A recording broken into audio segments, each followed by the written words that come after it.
Who are you? Says the ghost that sometimes says, boo. There's nothing to be afraid of when we dive in to what we feel like is love. And tonight, let me see if I can flip this. No.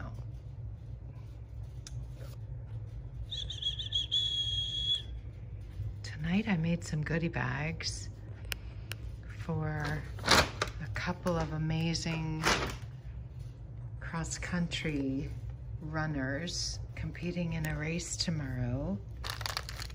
Each is getting a little pair of running shoes, a little pair of Halloween fun, a napkin. The ghosts are napkins. Energy chews, some candy, all in a little bag. And I'm sitting here putting it all together, and wouldn't you know, that thought comes. What thought, you might wonder? I'm just in my living room in my sweats. What thought, you might wonder? The thought of everything I'm not doing. Everything else that has to get done. Everything maybe that I should be doing. Everything that I could have done to do these bags better. Do you see a theme? In the midst of doing good spontaneously, I'm flooded with thoughts of, should have planned this better, should have started sooner, why am I doing it now? So there's all of that that's trying to rob the good of the doing. Then I'm flooded with all the thoughts of everything else on the to-do list, right? And in the moment of packing these little bags, I don't know how to do it. You can see them, and I just showed them to you. But in the moment I'm gonna put this down. In the moment I'm packing these little bags up, one day I'll learn how to video better, so I'm not boring you with my setup. You don't mind. In the midst of putting the little bags together, there's not a whole lot of light for you to see. That's all right. We just focus on saying this.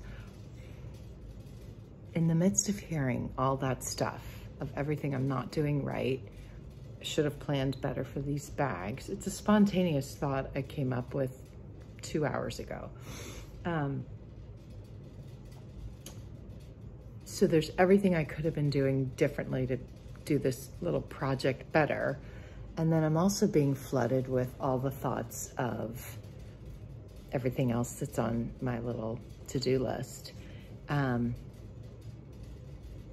all the joy of filling the little bags is starting to, you know, have this tug of war. One's thought of, you shouldn't be doing this project this way, could have been doing it better. Then the other that's saying everything else I need to be doing. And the joy is getting quieter until I recognized that was happening. And I stepped back and I looked in the mirror and honestly just decided to pray right there and insist this joy is not going to be robbed. This activity is not going to be robbed. I'm going to finish these bags, and everything else will have their precious focused moment when it's necessary. And with that, I felt this real sense of freedom. And I heard pretty clearly this little message. There are infinite ways to love, and none of them is not enough. Meaning, every way we love is enough because it's us.